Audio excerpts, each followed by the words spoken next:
100ರಷ್ಟು ನಿಜವಾಯಿತು republic ಕನ್ನಡದ ವರದಿ. 100ಕ್ಕೆ 100ರಷ್ಟು ನಿಜವಾಗಿದೆ ರಿಪಬ್ಲಿಕ್ ಕನ್ನಡದ ವರದಿ. ಇದು ರಿಪಬ್ಲಿಕ್ ಕನ್ನಡದ ಮೆಗಾ ಪೊಲಿಟಿಕಲ್ ಎಕ್ಸ್ಕ್ಲೂಸಿವ್ ವರದಿ. ನಾವು ಬ್ರೇಕ್ ಮಾಡ್ತೀವಿ, ಉಳಿದವರು ಫಾಲೋ ಮಾಡ್ತಾರೆ. ಇದು ರಾಜ್ಯ ರಾಜಕಾರಣದಿಂದ ರಾಷ್ಟ್ರ ರಾಜಕಾರಣದ ಸುದ್ದಿ. ರಾಜ್ಯ ರಾಜಕಾರಣ ಟು ರಾಷ್ಟ್ರ ರಾಜಕಾರಣದ ಸುದ್ದಿ.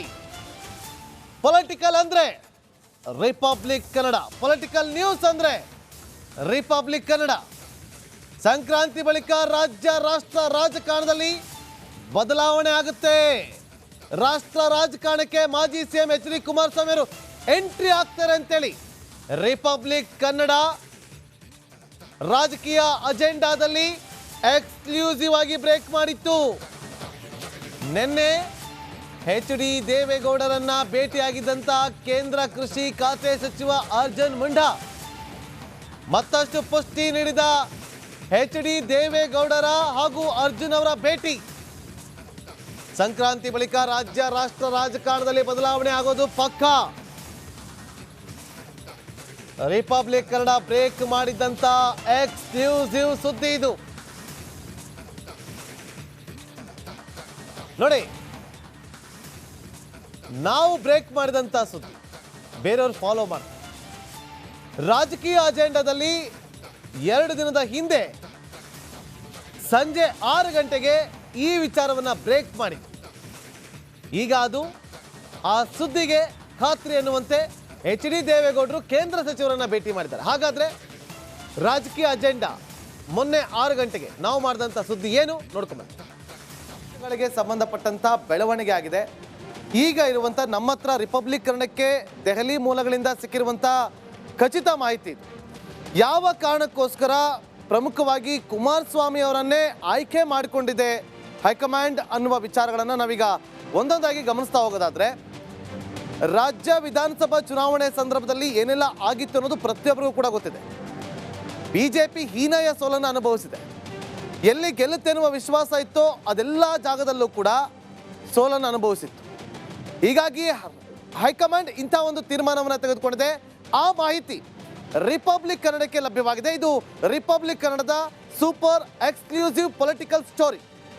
ಕರ್ನಾಟಕ, ಮಹಾರಾಷ್ಟ್ರ, ಮಧ್ಯಪ್ರದೇಶ, ರಾಜಸ್ಥಾನ್ ಈ 4 ರಾಜ್ಯಗಳಿಂದ ಅಚ್ಚರಿ ಹೆಸರುಗಳು ಆಯ್ಕೆಯಾಗಿದೆ.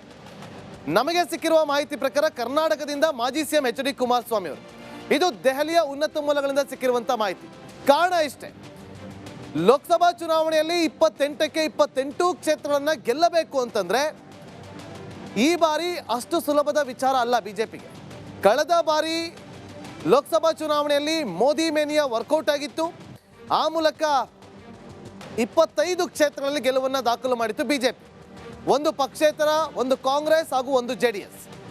ಸೊ ಈ ಬಾರಿ ಒಂದಷ್ಟು ಸರ್ವೆಗಳನ್ನು ನಡೆಸಿದೆ ಕೇಂದ್ರ ಸರ್ಕಾರ. ಅದೆಲ್ಲವನ್ನು ಕೂಡ ಗಮನಿಸಿದಾಗ ಕರ್ನಾಟಕದಲ್ಲಿ 20 ನಂಬರ್ ದಾಟೋದು ಕೂಡ ಕಷ್ಟ ಅಂತ.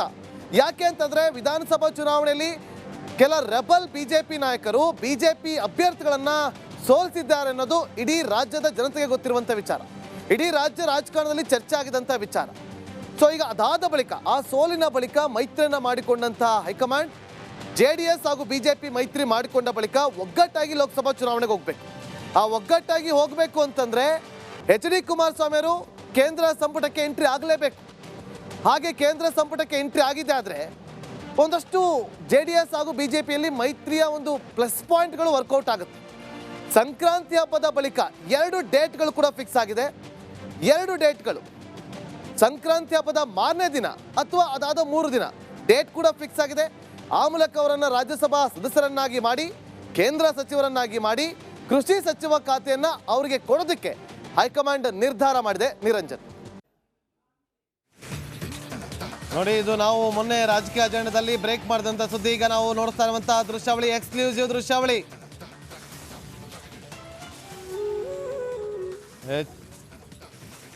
ಕೇಂದ್ರ ಕೃಷಿ ಸಚಿವರನ್ನ ಭೇಟಿಯಾಗಿರುವಂಥ ಸಂದರ್ಭದ ದೃಶ್ಯ, ನಿನ್ನೆ ಭೇಟಿಯಾಗಿರುವಂಥ ದೃಶ್ಯ ಇದು. ಎಚ್ ಡಿ ದೇವೇಗೌಡ ಅವರನ್ನ ಭೇಟಿ ಮಾಡಿದ್ದಾರೆ. ಕುಮಾರಸ್ವಾಮಿ ಅವರು ಕೂಡ ಇರುವಂಥ ದೃಶ್ಯವನ್ನು ನೀವು ಇಲ್ಲಿ ಗಮನಿಸ್ತಾ ಇರ್ಬೋದು. ಅರ್ಜುನ್ ಮುಂಡಾ ಅವರನ್ನ ಸನ್ಮಾನಿಸ್ತಿದ್ದಾರೆ. ನೋಡಿ, ಬೊಕ್ಕೆ ಕೊಟ್ಟು ವೆಲ್ಕಮ್ ಮಾಡ್ಕೊಳ್ತಾರೆ ಕುಮಾರಸ್ವಾಮಿ ಅವರು.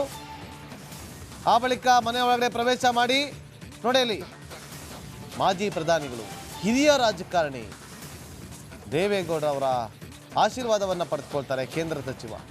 ಆ ಬಳಿಕ ಅವರು ಶಾಲನ್ನು ಹೊದಿಸಿ ದೇವೇಗೌಡ ಅವರು ಅವರಿಗೆ ಮಾಲೆಯನ್ನು ಹಾಕುವ ಮೂಲಕ ಕುಮಾರಸ್ವಾಮಿ ಅವರು ಅವರನ್ನು ಸನ್ಮಾನಿಸ್ತಾರೆ, ಸ್ವಾಗತ ಮಾಡ್ತಾರೆ. ನೋಡಿ, ರಿಪಬ್ಲಿಕ್ ಕನ್ನಡ ಮಾಡಿದಂಥ ವರದಿಗೆ ಪುಷ್ಟಿ ಕೊಡುವಂತ ಬೆಳವಣಿಗೆ ನಿನ್ನೆ ಆಗಿರುವಂತ ಎಕ್ಸ್ಕ್ಲೂಸಿವ್ ದೃಶ್ಯಾವಳಿ ಇದು. ನಮ್ಮ ಪ್ರತಿನಿಧಿ political bureau head Vijay live ನಲ್ಲಿ ಜಾಯ್ನ್ ಆಗಿದ್ರೆ. ವಿಜಯ್, ರಿಪಬ್ಲಿಕ್ ಕನ್ನಡ ಮಾಡಿದ ವರದಿ, ಅದಕ್ಕೆ ಪುಷ್ಟಿ ನೀಡುವಂತ ಬೆಳವಣಿಗೆಯ ದೃಶ್ಯಾವಳಿಯನ್ನು ನಾವೀಗ ನಮ್ಮ ಸ್ಕ್ರೀನ್ ಮೇಲೆ ತೋರಿಸ್ತಾ ಇದ್ದೀವಿ. ಯಾವಾಗ ಆಗುತ್ತೆ ಆ ಬೆಳವಣಿಗೆ? ಬಹಳ ಕುತೂಹಲ ಇದೆ. ಬಾಬು, ಜೂನ್ 6ರಂದು ರಿಪಬ್ಲಿಕ್ ಕನ್ನಡ ಬ್ರೇಕ್ ಮಾಡಿತ್ತು ಸುದ್ದಿ. ಏನು ಮಾಜಿ ಮುಖ್ಯಮಂತ್ರಿ HD ಕುಮಾರಸ್ವಾಮಿ ಅವರು ಕೇಂದ್ರ ಸಂಪುಟಕ್ಕೆ, ಅದು ಖಾತೆ ಸಮೇತ ಕೃಷಿ ಖಾತೆ ಸೇರ್ತಾರ ಅನ್ನುವಂಥದ್ದು, ಈ ಬಗ್ಗೆ ದೆಹಲಿ ಹೈಕಮಾಂಡ್ನಲ್ಲಿ ಸಾಕಷ್ಟು ಚರ್ಚೆ ಆಗ್ತಾ ಇರುವಂಥದ್ದು. ಅದಾದ ಬಳಿಕ ಒಂದಷ್ಟು ಪೂರಕವಾಗಿ ಬೆಳವಣಿಗೆ ನಡೀತಿರುವಂಥದ್ದು ಮತ್ತು ಬೇರೆ ಕಡೆ ಕೂಡ ಈ ವಿಚಾರ ಸಂಬಂಧಪಟ್ಟಂತೆ ಸಾಕಷ್ಟು ಸುದ್ದಿ ಚರ್ಚೆ ಆಗ್ತಾ ಇರುವಂಥದ್ದು. ಅಂದರೆ ಕೇಂದ್ರ ಕೃಷಿ ಖಾತೆ ಹೊಂದಿರುವಂತಹ ಅರ್ಜುನ್ ಮುಂಡಾ ಅವರು ನಿನ್ನೆ ಭೇಟಿ ಕೊಟ್ಟಿರುವುದೇನಿದೆ ದೇವೇಗೌಡ ನಿವಾಸಕ್ಕೆ, ಮತ್ತು 1-to-1 ದೇವೇಗೌಡ ಅವರು ಮತ್ತು ಕುಮಾರಸ್ವಾಮಿ ಅವರ ಜೊತೆ 1-to-1 ಸಭೆಯನ್ನು ನಡೆಸಿರುವಂಥದ್ದು ಕೇಂದ್ರ ಕೃಷಿ ಖಾತೆ ಹೊಂದಿರುವಂತಹ ಅರ್ಜುನ್ ಮುಂಡಾ ಅವರು. ಜೊತೆಗೆ ಬಹಳ ಪ್ರಮುಖವಾಗಿ ಕೃಷಿ ಸಚಿವ ಹೊಂದಿರುವಂಥ ಅರ್ಜುನ್ ಮುಂಡಾ ಅವರು ದೆಹಲಿಗೆ ಸಂಬಂಧಪಟ್ಟಂತೆ ಕುಮಾರಸ್ವಾಮಿ ಅವರಿಗೆ ಏನು ದೆಹಲಿಗೆ 15 ಅಥವಾ 16 2 ದಿನ ಕಡ ದೆಹಲಿಗೆ ಬರುವಂತೆ ಹೇಳಿರುವಂಥದ್ದು. ಅಂದರೆ ಇದರಿಂದ ಎಲ್ಲೊಂದು ಕಡೆ ಹೈಕಮಾಂಡ್, ಅದರಲ್ಲೂ ಮೋದಿ ಮತ್ತು ಅಮಿತ್ ಶಾ ಅವರು ಸೂಚನೆ ಕೊಟ್ಟು ಕಳುಹಿಸಿದ್ರ ಅನ್ನೋಂಥದ್ದು ಕೂಡ ಒಂದಷ್ಟು ಚರ್ಚೆಯ ವಿಚಾರ ಆಗಿರುವಂಥದ್ದು. ಮತ್ತೆ ನಾನು ಕುಮಾರಸ್ವಾಮಿ ಸೂಚ್ಯವಾಗಿ ಒಂದು ಮಾತನ್ನು ಹೇಳಿದ್ರು, ನೀನು ಕೆಲವೇ ತಿಂಗಳುಗಳಿದೆ ಈ ಸಂದರ್ಭದಲ್ಲಿ ನಾನು ಕೃಷಿ ಖಾತೆ ಸಂಬಂಧ, ಅಂದರೆ ಕೇಂದ್ರ ಸಚಿವ ಸಂಬಂಧಪಟ್ಟಂತೆ ವಹಿಸಿಕೊಳ್ಳಲು ಸಂಬಂಧಪಟ್ಟಂತೆ ಒಂದಷ್ಟು ಸೂಚ್ಯವಾಗಿ ಹೇಳಿದ್ರು. ಅಂದರೆ ಇದರ ಅರ್ಥ ಹೈಕಮಾಂಡ್ನಿಂದ ಈ ಬಗ್ಗೆ ಸೂಚನೆ ಬಂದಿರುವುದು ಅಥವಾ ಸಂಬಂಧಪಟ್ಟಂತ ಸಮಾಲೋಚನೆ ಆಗಿರುವಂಥದ್ದು. ಶನಿವಾರ ನಾವು ಈ ಸುದ್ದಿಯನ್ನು ಬ್ರೇಕ್ ಮಾಡಿದ್ವಿ. ಅದಾದ ನಂತರ ಬೇರೆ ಕಡೆ ಈ ಒಂದು ಏನು ಕೇಂದ್ರ ಕೃಷಿ ಸಚಿವ ಖಾತೆ ವಹಿಸಿಕೊಳ್ಳುವಂತಹ ಸಾಧ್ಯತೆ ಇರುವ ಸಂಬಂಧಪಟ್ಟಂತೆ ಕೂಡ ಬೇರೆ ಎಲ್ಲ ಕಡೆ ಕೂಡ ಈಗ ಈ ಸುದ್ದಿ ಬಿತ್ತರ ಆಗ್ತಾ ಇರುವಂಥದ್ದು. ಅಂದರೆ ಒಂದೊಂದು ಬಹಳ ಸ್ಪಷ್ಟ, ಈ ಕೇಂದ್ರ ಕೃಷಿ ಅಂದರೆ ಕೇಂದ್ರ ಸಚಿವರ ಸಂಬಂಧಪಟ್ಟಂತೆ ಒಂದಷ್ಟು ಮಾತುಕತೆ ನಡೀತಾ ಇರುವಂಥದ್ದು. ಅವೆಲ್ಲವೂ ಕೂಡ ಅಂತಿಮ ಹಂತದಲ್ಲಿರುವಂಥದ್ದು. ಅಂತಿಮವಾಗಿ ಕುಮಾರಸ್ವಾಮಿ ಏನು ನಿರ್ಧಾರ ಮಾಡ್ತಾರೆ ಅಥವಾ ಭೇಟಿಯ ಬಳಿಕ ಮತ್ತೊಂದು ಏನು ಅಂದರೆ 15-16 ಬಳಿಕ ಸಚಿವ ಸಂಪುಟ ವಿಸ್ತರಣೆ ಸಂದರ್ಭದಲ್ಲಿ ಈ ಒಂದು ತೀರ್ಮಾನವನ್ನು ತೆಗೆದುಕೊಳ್ತಾರ ಅನ್ನೋದು ಸದ್ಯಕ್ಕಿರುವಂತಹ ಕುತೂಹಲ. ನಾಗೇಂದ್ರ ಬಾಬು, ಏನ್ ಚರ್ಚೆ ಆಗಿದೆ ಪ್ರಮುಖವಾಗಿ ವಿಜಯ್? ಇನ್ಸೈಡ್ ಡೀಟೇಲ್ಸ್ ಏನಾದ್ರು ಸಿಕ್ಕಿದ್ಯಾ?